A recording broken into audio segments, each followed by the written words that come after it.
உங்கள் சத்யாவில் இப்பொழுது ஆடி அதிரடி தள்ளுபடி. தொகுதி மறுவரையறை விவகாரம் தொடர்பாக ஆலோசிப்பதற்காக அனைத்து தமிழக எம்பிக்களுக்கும் முதலமைச்சர் விஜய் அழைப்பு விடுத்துள்ளார்.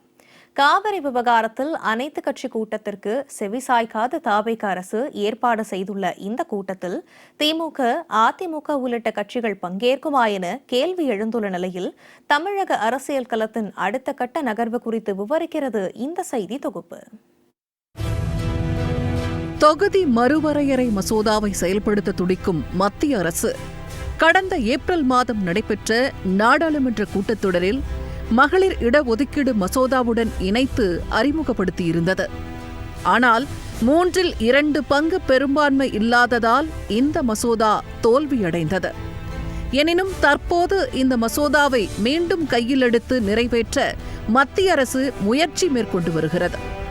இதற்காக 3 நாட்கள் கொண்ட நாடாளுமன்ற சிறப்பு தொடரை கூட்டுவது குறித்தும் பரிசீலித்து வருகிறது மத்திய அரசு.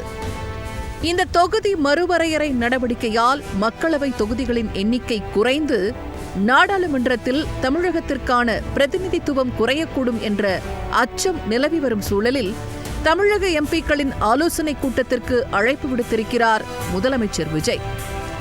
சென்னை கலைவாணர் அரங்கில் ஆகஸ்ட் 8ஆம் தேதி முதலமைச்சர் விஜய் தலைமையில் நடைபெறவுள்ள இந்த கூட்டத்தில் பங்கேற்க மக்களவை, மாநிலங்களவையை சேர்ந்த அனைத்து தமிழக எம்பிக்களுக்கும் அழைப்பு விடுக்கப்பட்டுள்ளது.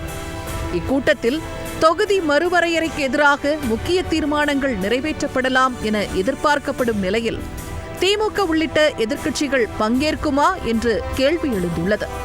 தவிக கூட்டணியில் இடம்பெற்றுள்ள காங்கிரசின் 9 எம்பிக்கள், விசிகவின் 2 எம்பிக்கள், இடதுசாரிகளின் 4 எம்பிக்கள், மதிமுக மற்றும் இந்திய யூனியன் முஸ்லிம் லீகின் தலா 1 எம்பி இக்கூட்டத்தில் பங்கேற்பார்கள் என்று தெரிகிறது. ஆனால் திமுகவின் 22 மக்களவை எம்பிக்களும் 8 மாநிலங்களவை எம்பிக்களும், அதேபோல் அதிமுகவின் 4 மாநிலங்களவை எம்பிக்களும் இக்கூட்டத்தில் கலந்து கொள்வார்களா என்ற கேள்வி எழுந்திருக்கிறது. அதேபோல் பாமக எம்பி அன்புமணி, மக்கள் நீதி மய்யத்தின் தலைவரும் எம்பியுமான கமல்ஹாசன், தேமுதிக எம்பி LK சுதீஷ் ஆகியோரும் பங்கேற்பார்களா என்ற எதிர்பார்ப்பும் எழுந்துள்ளது. இந்த விவகாரத்தில் தொகுதி மறுவரையறைக்கு ஆரம்பம் முதலே எதிர்ப்பு தெரிவித்து போர்க்கொடி தூக்கிய திமுக என்ன செய்ய போகிறது என்பதுதான் அனைவரின் எதிர்பார்ப்பாக உள்ளது. காவிரி விவகாரத்தில் அனைத்து கட்சி கூட்டத்தை தவிர்த்து வரும் தவிக அரசு தொகுதி மறுவரையறை விவகாரத்தில் அனைத்து கட்சி எம்பிக்களின் ஆலோசனைக் கூட்டத்திற்கு அழைப்பு விடுத்திருக்கிறது. இதனால் இக்கூட்டத்தில் பங்கேற்பது குறித்து திமுக தலைவர் ஸ்டாலின் தான் இறுதி முடிவு எடுப்பார் என்று திமுக செய்தி தொடர்பாளர் TKS இளங்கோவன் தெரிவித்துள்ளார்.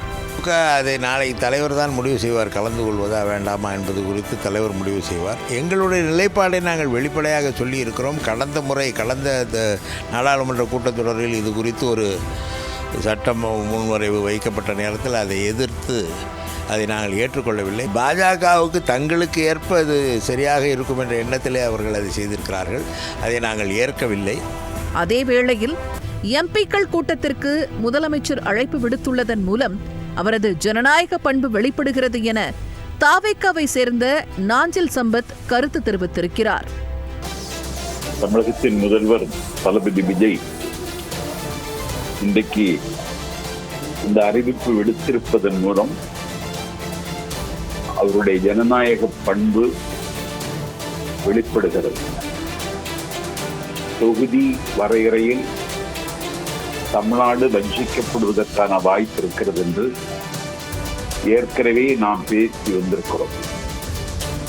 தொகுதி மறுசீரமைப்பு விஷயத்தில் ஆட்சிக்கு வருவதற்கு முன்பே தமிழக வெற்றிக் கழகம் ஆர்ப்பாட்டங்களை தமிழ்நாட்டின் எல்லா பகுதிகளிலும் நடத்தியிருக்கிறது. தொகுதி மறுவரையறை விவகாரத்தில் நாடாளுமன்றத்தில் ஒரு எம்பி கூட இல்லாத தவிக அரசு பெரும்பான்மை எம்பிக்களை கொண்டுள்ள திமுக உள்ளிட்ட இதர கட்சி எம்பிக்களுக்கு அழைப்பு விடுத்திருப்பது தமிழக அரசியல் களத்தை மீண்டும் சூடுபிடிக்க வைத்துள்ளது.